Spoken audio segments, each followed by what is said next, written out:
राम राम दोस्तों, राधे राधे दोस्तों, ये लड्डू गोपाल की कहानी और उनकी एक ऐसे भक्त की है जो निस्वार्थ भाव से अपने प्रभु की सेवा में लीन रहती है। अनजाने में ही सही, लेकिन वो कुछ ऐसा कर जाती है जो सिर्फ एक सच्चे भक्त ही कर सकता है। और फिर श्री कृष्ण के बाल स्वरूप लड्डू गोपाल की अपार कृपा उस पर बरसती है। तो चलिए अब इस कहानी का आरंभ करते हैं। एक समय की बात है, एक गांव में दो वृद्ध स्त्रियां रहती थी। दोनों का इस जगत में कोई नहीं था। वो दोनों ही एक दूसरे का सहारा बनकर बड़े प्रेम भाव से रहती थी। हालांकि धर्म से दोनों अलग थी, लेकिन विचार से एक थी। उनमें से एक महिला हिंदू धर्म की थी और दूसरी जैन धर्म की। दोनों अपने अपने धर्म के हिसाब से प्रभु की आराधना किया करती थी। उनमें से हिंदू धर्म की महिला थी। उसने अपने घर के मंदिर में श्री कृष्ण के बाल स्वरूप लड्डू गोपाल के को बड़े प्रेम भाव से विराजमान किया हुआ था और उन्हें प्रतिदिन एक बालक के भांति प्रातःकाल नहला धुलाकर सुंदर वस्त्र आभूषण आदि पहनाकर तैयार करती थी। वह उन्हें एक बालक के समान ही मानती थी, इसलिए कहीं भी बाहर जाती उनके लिए फल खिलौने आदि चीज़ें लेकर आती थी और प्रेम पूर्वक उनको भोग लगाती थी।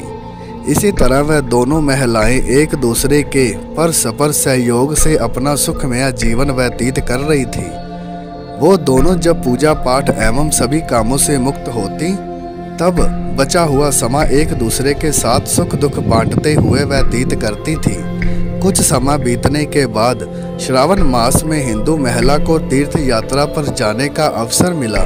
तब उसने अपनी अति प्रिय उस जैन धर्म की महिला से भी चलने के लिए कहा। चूँकि वृद्ध अवस्था अधिक होने के कारण वह चलने फिरने में थोड़ी असमर्थ थी, इसीलिए उसने जाने से मना कर दिया और कहा कि मुझे चलने फिरने में परेशानी होगी, इसी कारण तुम्हें भी तीर्थ यात्रा में विघ्न रहेगा। तब वो हिंदू महिला उदास मन से तीर्थ यात्रा पर अकेले ही जाने के लिए तैयार हो गई और जाते वक्त उसने उस जैन महिला से कहा, सखी, मैं एक माह के लिए तीर्थ यात्रा पर जा रही हूँ। मेरे आराध्या श्री कृष्ण बाल स्वरूप लड्डू गोपाल का ध्यान रखना। उन्हें बिल्कुल एक बालक की तरह स्नेह देना। प्रतिदिन स्नान आदि कराकर सुंदर वस्त्र आभूषण पहनाकर भोग लगाना। उस जैन महिला ने सब बातें सुनी और बोली कि हाँ सखी, तुम चिंता मुक्त होकर तीर्थ यात्रा को जाओ। मैं तुम्हारे लड्डू गोपाल का भली भांति ध्यान रखूंगी। इतनी सब बातें बताकर वह महिला तीर्थ यात्रा को निकल गई और जैन महिला ने सारा कार्यभार अपने सनध्या में लिया और बड़े उत्साह और उमंग के साथ सुबह उठकर खुद नित्य कर्म से निवृत्त होकर लड्डू गोपाल के स्नान की तैयारी में लग गई। उसके बाद जब वो उन्हें यानी कि लड्डू गोपाल को नहलाने लगी, तो वह उस महिला की नज़र लड्डू गोपाल के पाँव की तरफ पड़ी तो वह दंग रह गई, क्योंकि उनके पैर मुड़े हुए थे। उसे लगा कि उसकी वजह से उनके पाँव टेढ़े हो गए हैं। उसका मुख्य कारण ये था कि उस महिला ने जब भी उन्हें लड्डू गोपाल को देखा था, वस्त्रों एवं आभूषणों से सुसज्जित देखा था। वो इस बात से अनभिज्ञ थी कि लड्डू गोपाल घुटनों के बल पर बैठे हुए थे। उनका बाल स्वरूप ऐसा ही है। वह बहुत परेशान हो गई और सोचने लगी कि मैं अपनी सखी से क्या कहूँगी। उसने इतने विश्वास के साथ मुझे ये जिम्मेदारी दी है और मैंने लड्डू गोपाल की देखभाल सही से नहीं की। ये सब सोचकर वह चिंतन में बैठी ही थी कि उसे याद आया कि उसकी सखी ने कहा था कि लड्डू गोपाल सिर्फ एक प्रतिमा नहीं बल्कि जीवित होते हैं। बस फिर क्या था, उसने निश्चय किया कि दिन प्रतिदिन उनके पैरों की मालिश करेगी और वह दिन में कई बार ऐसा ही करने लगी।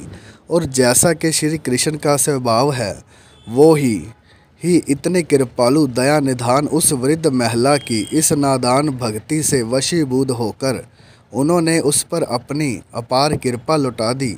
और एक दिन वह महिला रोज की भांति प्रातःकाल उठकर लड्डू गोपाल को नहलाने का प्रबंध कर रही थी कि उसकी नज़र उनके पैरों पर पड़ी। उसे देखा कि उनके लड्डू गोपाल पैर ठीक हो गए हैं, और ये सब देखकर वह वृद्ध महिला खुशी से फूली ना समाई और ये सारा वृत्तांत सुनने के लिए अपनी सखी का बेसब्री से इंतज़ार करने लगी। कुछ समय पश्चात जब वह हिंदू धर्म की महिला तीर्थ यात्रा पूर्ण करके वापस आई तो सबसे पहले वो अपने लड्डू गोपाल के दर्शन को ललहाई थी, और जैसे ही उसने लड्डू गोपाल को देखा तो आश्चर्य में पड़ गई। उसने देखा कि लड्डू गोपाल खड़े हुए थे। उसने सोचा कि शायद ये उसके लड्डू गोपाल नहीं हैं, और अपनी सखी के पास जाकर ये सब पूछा। तब उस जैन धर्म की महिला ने सारा वृत्तांत उसे सुनाया।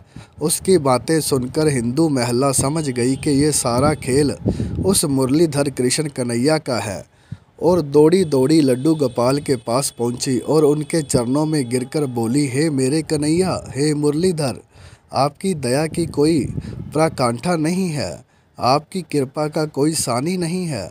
और फिर उस जैन वृद्ध महिला से बोली कि हे सखी, तू धन्य है, तुझ पर श्री कृष्ण की ऐसी कृपा हुई है जो कोई कभी सोच भी नहीं सकता। तुझे नहीं पता कि हमारे लड्डू गोपाल के पाँव तो ऐसे ही थे, क्योंकि उनका ये बाल स्वरूप बैठी हुई मुद्रा में है, लेकिन तेरी भक्ति ने उनके इस स्वरूप को बदल दिया, उनके पैर ही सीधे कर दिए। और फिर जैन महिला भी अपनी सखी के साथ जाकर घर में लड्डू गोपाल जी को लेकर आई और उनकी सेवा अपने मन से करने लगी। बोलो लड्डू गोपाल जी की जय, बोलो राधा रानी जी की जय, बोलो जुगल जोड़ी सरकार की जय। राम राम दोस्तों।